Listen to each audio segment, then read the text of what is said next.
March 27, 2017, Monday of the fourth week of Lent. A reading from the book of the prophet Isaiah. Thus says the Lord, Lo, I am about to create new heavens and a new earth. The things of the past shall not be remembered or come to mind. Instead, there shall always be rejoicing and happiness in what I create. For I create Jerusalem to be a joy, and its people to be a delight. I will rejoice in Jerusalem and exult in my people. No longer shall the sound of weeping be heard there, or the sound of crying. No longer shall there be in it an infant who lives but a few days, or an old man who does not round out his full lifetime. He dies a mere youth who reaches but 100 years, and he who fails of 100 shall be thought accursed. They shall live in the houses they build, and eat the fruit of the vineyards they plant. The word of the Lord. The responsorial psalm. The response is, I will praise you, Lord, for you have rescued me.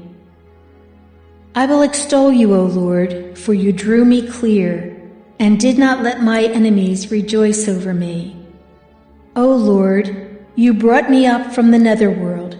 You preserved me from among those going down into the pit. I will praise you, Lord, for you have rescued me. Sing praise to the Lord, you his faithful ones, and give thanks to his holy name. For his anger lasts but a moment, a lifetime his goodwill. At nightfall weeping enters in, but with the dawn rejoicing. I will praise you, Lord, for you have rescued me. Hear, O Lord, and have pity on me. O Lord, be my helper.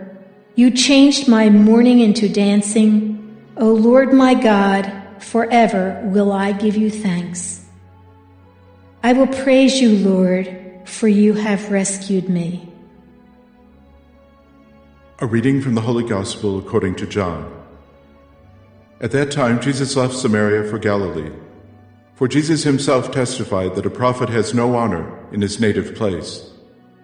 When he came into Galilee, the Galileans welcomed him, since they had seen all that he had done in Jerusalem at the feast, for they themselves had gone to the feast. Then he returned to Cana in Galilee, where he had made the water wine. Now there was a royal official whose son was ill in Capernaum. When he heard that Jesus had arrived in Galilee from Judea, he went to him and asked him to come down and heal his son who was near death. Jesus said to him, Unless you people see signs and wonders, you will not believe.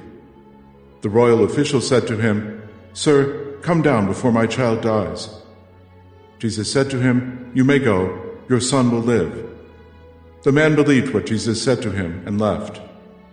While the man was on his way back, his slaves met him and told him that his boy would live. He asked them when he began to recover. They told him, The fever left him yesterday, about 1 p.m. The father realized that just at that time, Jesus had said to him, Your son will live. And he and his whole household came to believe. Now this was the second sign Jesus did when he came to Galilee from Judea. The Gospel of the Lord. March 27th, Monday of the fourth week of Lent. The first reading comes from Isaiah 65, 17-21. This is part of the passage that is called Trito-Isaiah, chapters 56-66. And they speak about the restoration that God will give the people if they only turn back to Him.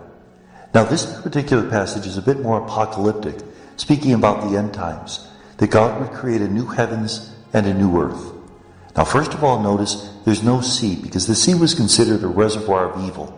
It's where Leviathan and Rahab, the creatures of chaos, lived. So there's no sea in paradise. But there's a new heavens and a new earth. That what we experience in heaven won't be a rejection of this creation, but rather a fulfillment of it, transformation of it.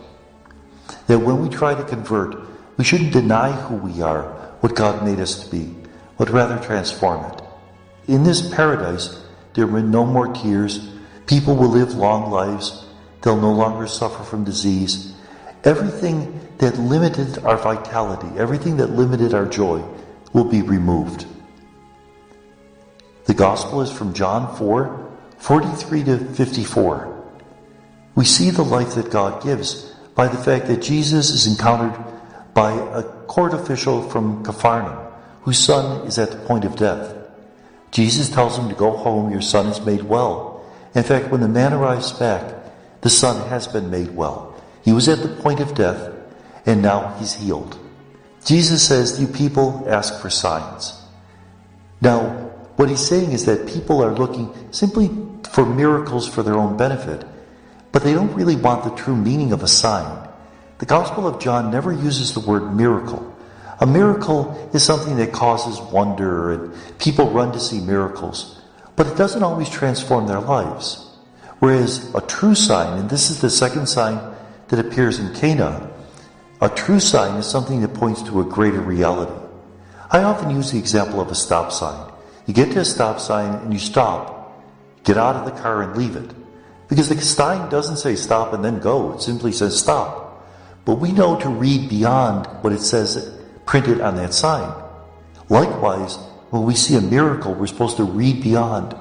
What is the meaning of the fact that Jesus restored the life of this boy? Jesus is the source of all life. Then that's what he's offering us. And may God bless us.